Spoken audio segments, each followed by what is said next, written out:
My name is Simone Carter. I'm 36. Last month, my mother looked me dead in the eye and said, "Your sister can't breathe when you're in the room. I need you to take your things and go tonight." I didn't scream. I didn't beg. I picked up a black canvas bag I'd had since my first apartment, the one with the broken zipper I never fixed, and I walked out of my childhood home without saying a single word. My father stood in the hallway the whole time, watched every step, said nothing.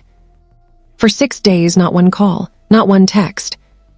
Then on day 7, my father called, then my mother, then my sister. I watched every single one ring out, but that silence didn't break me. It handed me something I hadn't had in years. Clarity. Before I take you back to that night, hit like, drop a comment letting me know where you're watching from and what time it is right now.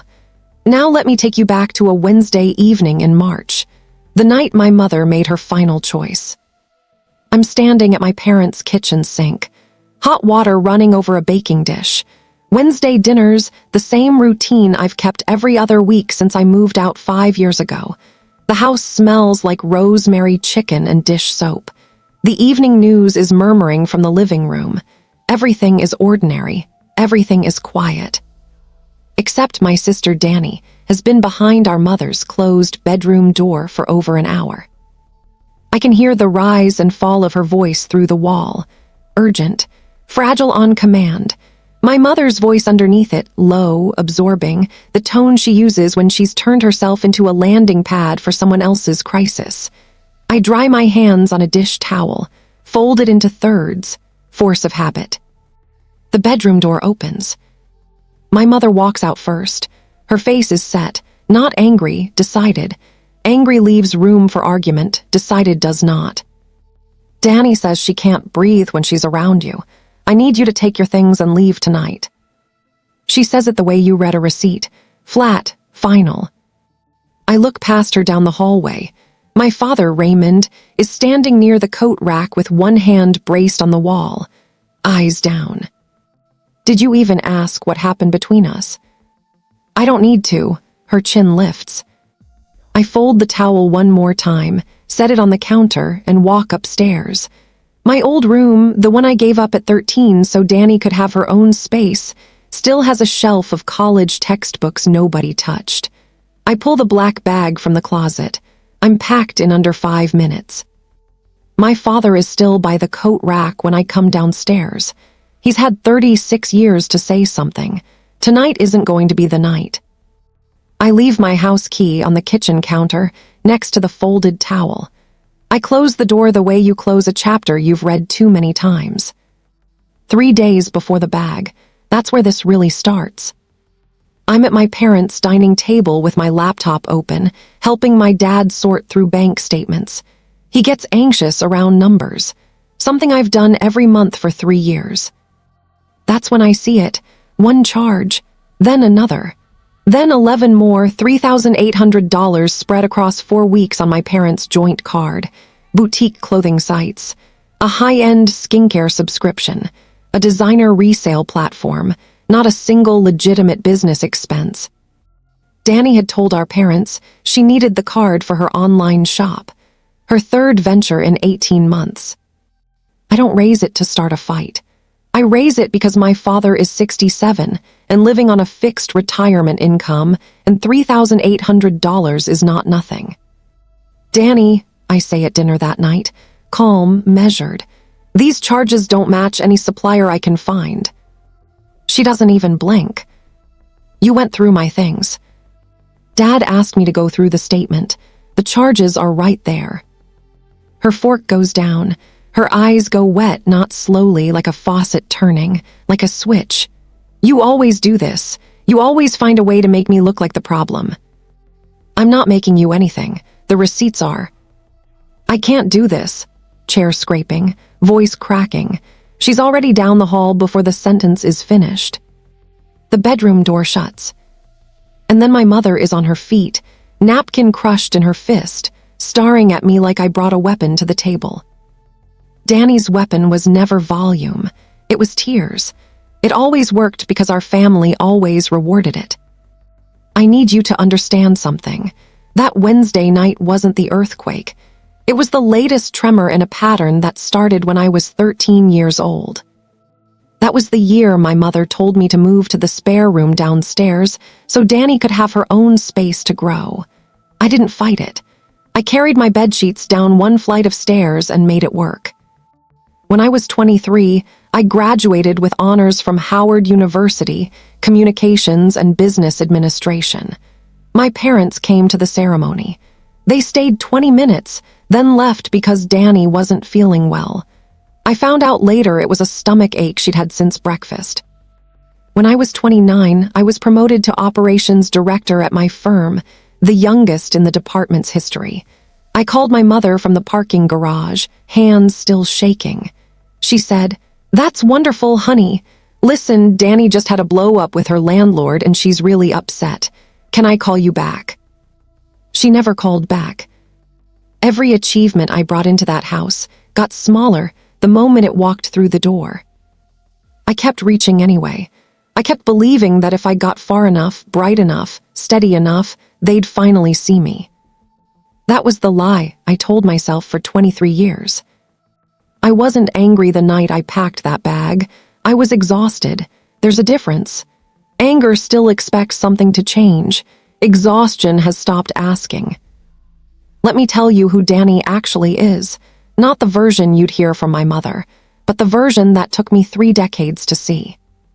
Danny is 31 years old. She's sharp.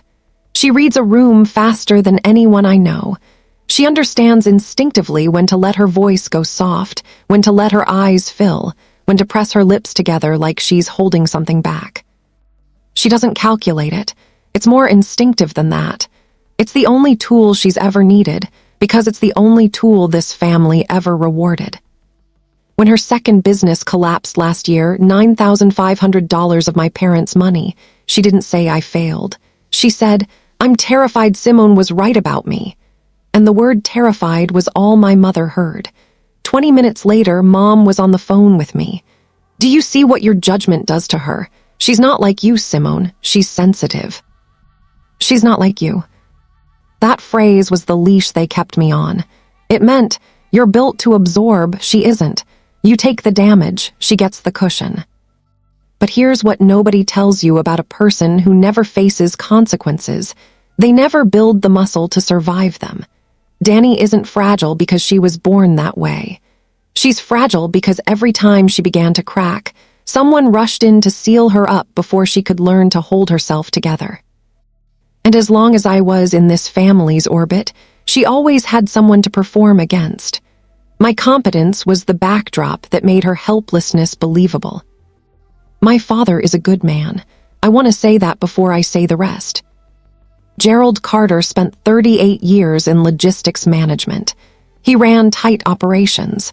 He knew how to diagnose a broken system and fix it before it cost anyone money. But inside his own home, he never fixed a single thing that mattered. His entire conflict strategy was one sentence: "Don't upset your mother." He said it the year I moved downstairs. He said it the year my graduation was cut short. He said it every time I came to him with something that had been unfair, something that needed a father's voice. Don't upset your mother. As if her peace was the load-bearing wall and everything else, my pain, my dignity, my place in this family, was furniture you could rearrange. I remember being 15. Danny had blamed me for something she broke herself. Mom grounded me for a week. That evening, Dad came to the downstairs room. He stood outside the door. I watched his shadow shift under the gap. His knuckles almost touched the wood. Then the shadow moved. He walked away. He loved me. I know that. But love you keep entirely to yourself is just a feeling with nowhere to go. On day 4 of my silence, my phone buzzed. Dad. Something in me, the 13-year-old who still watched for shadows under doors, picked up. "Hey, Simone." His voice was careful, measured, like a man reading from notes. "So, the anniversary dinner is in 3 weeks. We need to figure out the seating." I let 10 seconds pass. I counted them. "Is that why you called Dad?" "I'm calling because we need to talk through this. You had a chance to talk. You stood in that hallway and you watched. That's exactly fair. I hung up. My husband, Elliot, was in the doorway. He'd heard the whole thing. He called about the seating chart, I said. Elliot exhaled through his nose. Not a laugh, something closer to confirmation. That night, I opened a blank spreadsheet, the same risk assessment template I use for work. Columns, date, event, who said what result. I started typing, not to build a case, just to finally see it laid out the way I see everything else in my professional life. Clean, linear, true. 15 entries in an hour, 22 years of data. The pattern was identical every single time. Danny falters. Danny performs distress. Mom redirects blame toward me. I absorb it. Danny is shielded. Cycle resets. Repeat. The data never lies. My Aunt Claudette called on day 7. My mother's younger sister. A retired social worker from Durham, quiet, perceptive, someone my mother had always kept at a careful distance from me. Simone, she said, I want you to know your mother is doing to you exactly what our mother did to me. I didn't understand what she meant, not yet. But 3 days later, standing at that sink, watching my mother's decided face, Claudette's words came back. She called again on day 7. I picked up. Your mother has been telling people you're struggling in your marriage, she said. That's why you haven't been around. The kitchen went completely still. My mother would rather 60 people believe my marriage was failing than admit. She told her own daughter to leave. I gripped the counter. Something in my chest shifted from exhaustion into heat. Clean, focused heat. She could push me out. She could ignore me for a week, but she does not get to rewrite my story. I went to the anniversary dinner. Charcoal blazer, calm face, Elliot beside me, Claudette already seated near the door when we walked in. 58 people, cream tablecloths, a slideshow of my parents' 40 years running on a projector screen. I counted the photos, 43 total. I appeared in 2, one wide family shot where I was half-cut at the edge, one photo from childhood, face mostly turned away. 43 photos. Danny appeared in 31. When Danny stood to give her toast, wireless microphone, practiced composure, the room went quiet. Mom and Dad, 40 years is a lifetime of choosing each other. I want to thank you for always believing in me, even when others in this family made that hard. Her eyes found mine for just a second, long enough. But family is about forgiveness, and I'm so glad my sister is here because it means we can move past anything. The room raised their glasses. She had just made herself the one who forgave, made me the one who needed forgiving, in front of 58 people. She sat down to applause. And I stood up. I didn't reach for the microphone. My voice has always carried when it needed to. I'd like to add to that toast. 58 faces turned. Danny said family is about forgiveness. I agree, but forgiveness requires honesty. And there's been very little honesty in this family for a very long time. The room held still. 3 weeks ago, my mother told me to take my things and leave her house that night. No conversation, no questions, because Danny told her I was difficult to be around. Some of you were told I was having marriage trouble. My marriage is fine. I was removed from my parents' home because it was easier to remove me than to hold my sister accountable for $3,800 she charged to my parents' card and called business inventory. A sound moved through the room, not noise, movement. Cousins leaning in. My father's older brother setting down his fork. My mother stood. Simone, this is not the place. You chose the place, Mom. My voice didn't rise. It never needed to. You chose a room with 58 people over one honest conversation with your daughter. Claudette stood next, unhurried, the way she does everything. She's telling the truth.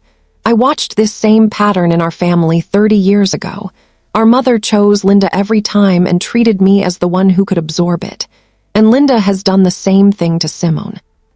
The room turned to my mother. Her face had gone white. Her hand was gripping the table.